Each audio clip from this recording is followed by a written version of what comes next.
Hey, salut à tous, c'est Yvan de la chaîne de MyFitWorldYvan. On se retrouve aujourd'hui pour une nouvelle vidéo de musculation, un petit peu sur le même format que la dernière fois. Et aujourd'hui, on va encore aborder un des grands débats qui secoue le monde de la musculation et notamment le Fit Game, c'est-à-dire les vidéos YouTube françaises sur la musculation. Et aujourd'hui, comme sujet, j'ai décidé d'aborder avec vous les deux grands types d'entraînement que l'on peut retrouver en musculation pour progresser. D'un côté, la progression continue, et de l'autre côté, ce que j'ai appelé l'entraînement à effort maximal. Alors ça, c'est moi qui ai donné ce nom, mais bon, malheureusement, il n'en existait pas encore. Donc première chose, commençons par définir quels sont ces deux types d'entraînement. Donc la progression continue.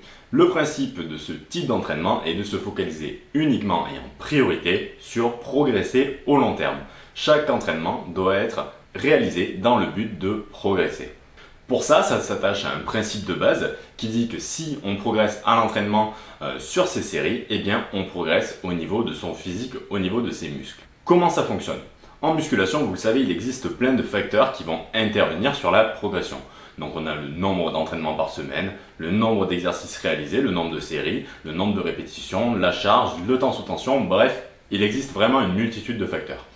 En entraînement en progression continue, on va commencer par stabiliser et bloquer la majorité de ces facteurs pour n'en garder que un ou deux qu'on va modifier dans le temps. Pourquoi est-ce qu'on fait ça? Tout simplement pour avoir des repères fiables pour savoir si notre entraînement a progressé d'une séance à une autre. Si on bouge tous les repères à la fois, bien malheureusement on ne s'y retrouve plus et on ne sait pas si on a vraiment progressé. Prenons un exemple. Je veux développer mes pectoraux. Ma séance se compose du développé couché, de l'incliné aux haltères et des écartés à la poulie. Je vais réaliser à chaque fois que je vais faire mes pectoraux uniquement cette séance-là, ces exercices-là. Aucun changement au niveau des exercices. Je ne vais pas utiliser de séries complexes, type superset, bicep, etc. Je vais garder le même temps sous tension, le même temps de repos et je vais juste modifier le nombre de répétitions et la charge. Alors pas les deux en même temps, sinon on est complètement perdu. Que l'un ou l'autre. Donc par exemple, je vais commencer sur une semaine à faire 8 répétitions avec une charge donnée. La semaine d'après, pour progresser, je vais augmenter d'une répétition. Les paliers de progression en progression continue doivent être le plus faible possible, tout simplement pour ne pas bloquer trop tôt et garder une progression à très long terme. Quand j'aurai réussi à faire 10, 12, bref, ça c'est vous qui choisissez, nombre de répétitions avec une charge donnée, je vais diminuer le nombre de répétitions et augmenter la charge. Alors ce fonctionnement, c'est qu'un type de fonctionnement qu'on peut réaliser en progression continue, mais c'est le plus connu et c'est le plus clair pour vous expliquer. Le fait d'augmenter la charge et de diminuer le nombre de répétitions, c'est ce qu'on appelle cycler son entraînement. Le but est de ne pas continuer à progresser et à bloquer trop tôt. Donc on a des périodes où on va progresser et puis on va rediminuer un petit peu pour continuer à progresser. Ça fait comme des marches d'escalier. Avec ce système-là, je suis sûr que sur du moins les semaines où je vais augmenter en répétition, j'aurai progressé.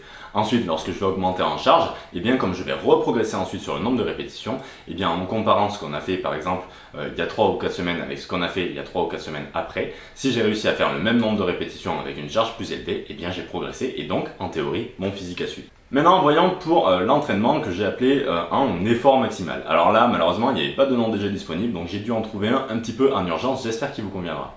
Sur ce type d'entraînement, l'objectif en fait n'est pas du tout le même.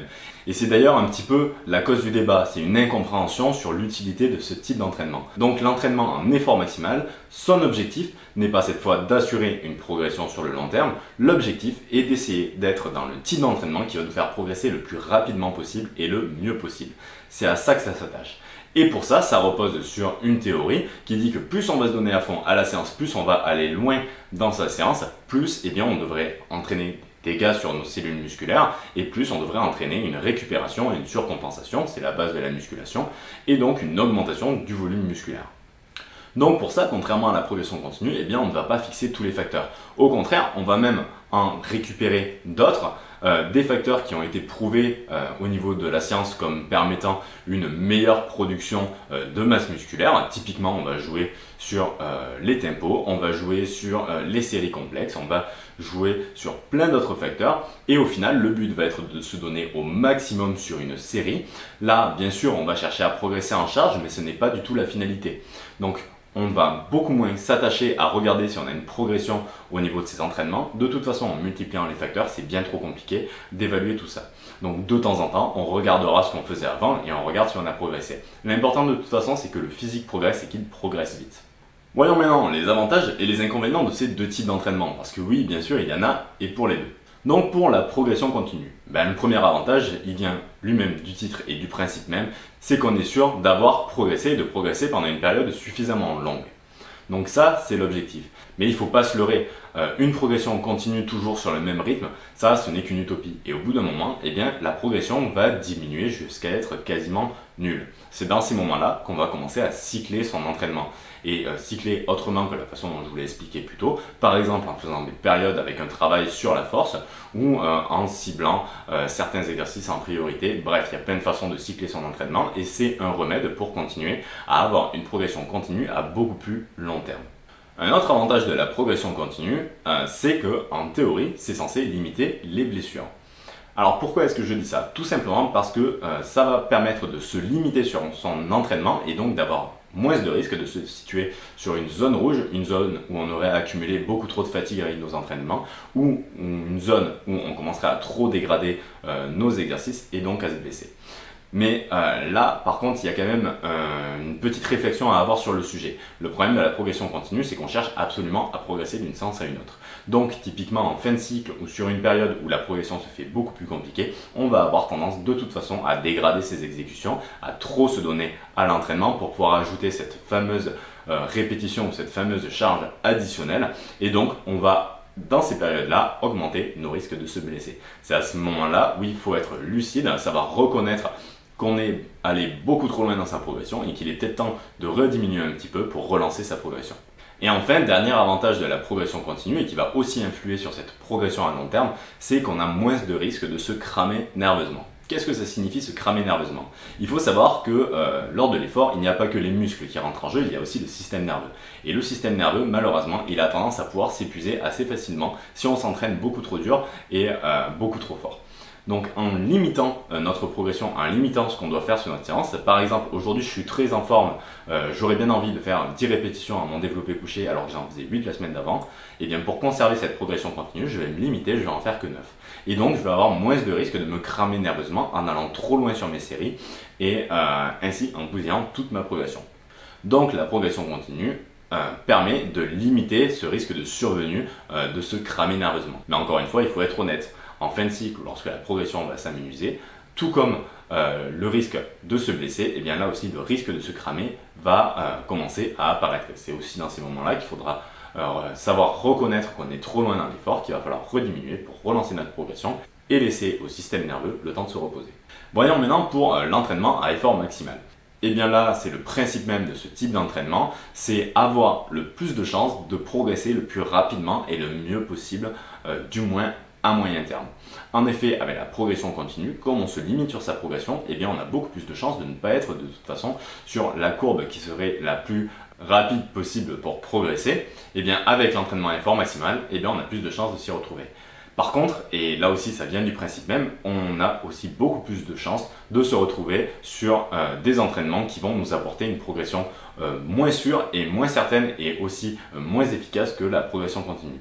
Pourquoi? Parce que si on n'est pas capable de se donner suffisamment fort à l'entraînement, si on ne se connaît pas suffisamment, et si en plus on n'est pas très doué, eh bien on a beaucoup plus de chances de se retrouver sur un entraînement qui va être beaucoup moins efficace qu'une progression à type continu, tout simplement parce qu'on n'a aucun facteur, on a très peu de recul sur notre progression à l'entraînement. Autre problème, et du coup j'ai déjà un peu abordé avant, avec ce type d'entraînement, on a plus de chances à la fois de se blesser et de se cramer nerveusement qu'avec la progression continue, du moins en comparant avec les séances de début de cycle de la progression continue, parce qu'on va sur chaque séance se donner à fond, beaucoup plus traumatiser ses muscles, ses tendons, ses articulations, et en plus, eh bien, on va mettre beaucoup plus à rude épreuve notre système nerveux. Donc sur ce type d'entraînement, eh bien, on se retrouve un petit peu limité dans le temps sur notre progression, ou alors il faut savoir très bien se connaître et très bien se gérer. Et donc j'en viens à ma conclusion. Quel type d'entraînement pour quelle personne? Pour moi, l'entraînement à effort maximal, déjà, c'est un entraînement qui se réserverait plus vers les personnes qui se connaissent bien, c'est-à-dire les pratiquants suffisamment avancés pour savoir reconnaître les signaux que leur envoie leur corps et savoir s'arrêter, se limiter au bon moment. En plus de ça, ça s'adresse surtout aux personnes qui ont des objectifs, et notamment des objectifs de compétition. Pourquoi? Parce qu'ils ont le plus de chances d'aller le plus haut et le plus loin possible avec ce type d'entraînement qu'en se limitant avec un entraînement à type progression continue. Du coup, la progression continue, eh bien pour moi, ça se destine à tous les autres pratiquants. Ceux qui ne sont pas forcément ultra doués et ceux qui n'ont pas forcément d'objectif de compétition. Et d'ailleurs, si vous faites attention, eh bien en fait, on retombe un petit peu sur notre débat. Qui c'est qui défend la progression continue? Eh bien, ce sont avant tout les passionnés naturels ou les passionnés qui ne font pas de compétition parce que ça rentre beaucoup plus dans leurs objectifs. Leur but, c'est juste de progresser, de ne pas se blesser et d'avoir un entraînement plus à type santé. Et ceux qui défendent l'entraînement à effort maximal, eh bien si vous regardez, ce sont les professionnels, les pros d'Olympia.